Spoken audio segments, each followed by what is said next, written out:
Hey everybody, this is Matt from MTK Fitness. We're at CrossFit Sacramento.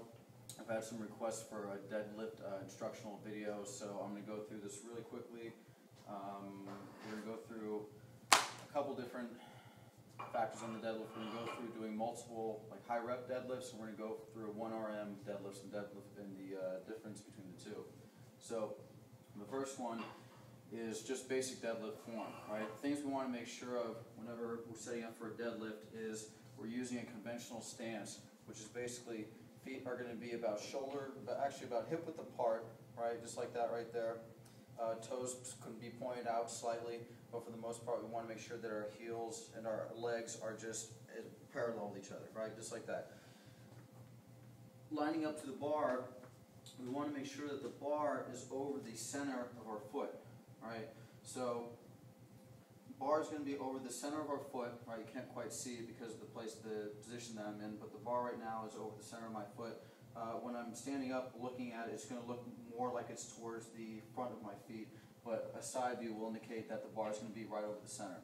So starting from that right there, what I want to make sure that I do is you can see how my shoulders are slightly in front of the bar right now. They're actually not really in front of the bar. What it is I'm trying to get that bar right under my scapulae, my shoulder blades, right here. Right, my scapulae is what's going to be keeping my thoracic spine in extension to make sure that I don't start rounding my back over. So starting from right here, what I'm going to do is I'm going to make sure that I keep looking straight ahead. I don't drop my head down. If I drop my head down, my body tends to follow suit, and my back will end up rounding. So starting from right here, what I'm going to make sure I do is I'm going to be dragging the bar up along my shins. Right? I want to make sure that I don't let that bar fall in front of me, because then I'm going to lose all my leverage and I'm going to fall forward. I want to put the pressure back on my heels, focus on pushing through my heels. Big deep breath in, tighten up the abdomen, and up just like that. Now what you guys will notice when I come up is the angle of my back stays constant right up until I get the bar above my knees. So we don't want to be doing this right here. That's incorrect. We want the back to be, the angle of the back to be staying consistent, angle of the back the same until above the knees, and then bringing the hips forward just like that. Now as far as breathing goes, something that's going to be really important is core stabilization. Now just because I kept my back straight like that, it doesn't necessarily mean that my core has been stabilized. My core is stabilized by taking a deep breath in. Taking a deep breath in, filling the lungs with air is what pressurizes all the guts, right? Your guts are all made of liquid, right? So liquid is virtually incompressible when it's pressurized. So that's what we want to do. That pressurized liquid, pressurizing your guts, is what's going to keep your spine protected, right? When people do deadlifts, they tend to do relatively heavy weights, right? So we want to make sure that we keep those discs between the vertebrae protected.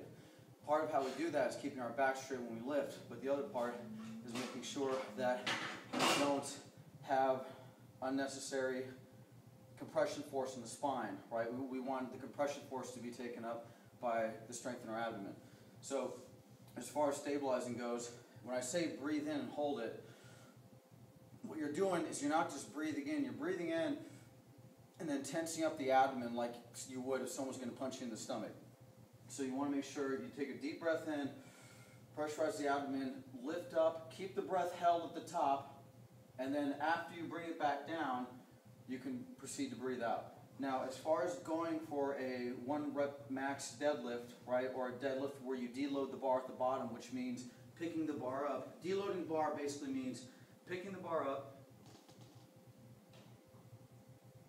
and then setting it back down and taking the tension of the bar off your body. Once you do that, once you deload the bar, right, you have to reset everything, right? You have to stand back up, right? Center your shins. Make sure, again, you're facing, looking straight ahead in the mirror, keeping your chest out, doing the exact same process that you just did. Deep breath in, pulling the bar up, and then bringing it back down. Now, if you go for a 1 RM deadlift, it's probably better that once you get that bar up there, you do one of two things. You either drop the bar if you right?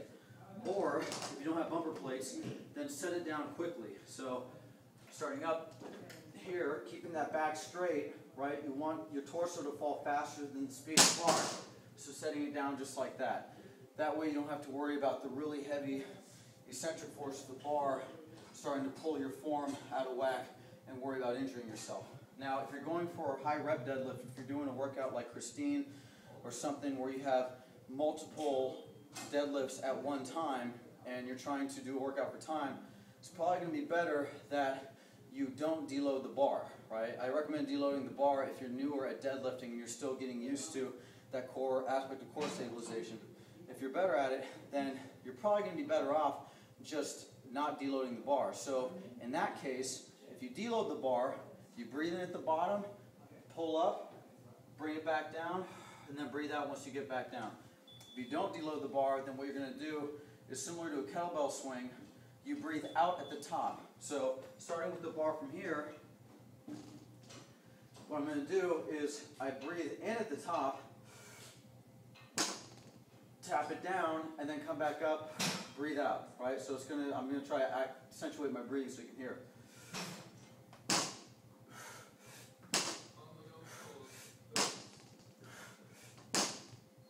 Just like that right there. So remember, high rep, deadlifts with high reps, you breathe out at the top. You breathe out at the top and breathe in at the top. Breathe out once you get to the top, breathe back in, tap it down, breathe back out once you get up to the top. So high rep deadlifts, breathing in and out happens at the top. 1 RMs, 3 RMs, even in some cases 5 RMs where you deload the bar each time. Breathing out occurs at the bottom. In both instances, whenever my hips are in flexion, so whenever I'm in any position where I have shearing force pulling down on my spine and I'm in movement, at that point, my breath is going to be held, my abs are going to be tightened, right? My core is stabilized. Once I get to the top is relatively safe to breathe out, right? Only holding it briefly. And the bottom is safe to breathe out because you really have no tension on the abdomen. But only when there is tension of the bar pulling down, you breathe in and out. So besides that, as far as the starting point of the bar goes, there's a lot of arguments of whether or not it's good to start with the shoulders lined up with the bar, or even in some cases, the shoulders and back of the bar. Dave Tate, Mark Ripito, a lot of the big-time CrossFit strength conditioning guys kind of argue about this back and forth. But the fact goes that no matter what, when I lift this bar up, no matter where I put the bar, once I lift it, the bar is going to shift into a position where it's right under my scapulae regardless. So what I do is wherever I lift from, I just start with the bar directly over my scapula. So that's going to manifest itself as my shoulders being slightly in front of the bar, just like that right there, right? And you can see how my back stays nice and straight. Once this starts happening, and you start lifting a weight like that right there, now you've compromised your spine. Now you're in trouble, right? This is the point where you rest, right? If your back starts to round, you either rest or you just discontinue the exercise. Because again, you start lifting weights up like this, you're going to blow out a disc, right?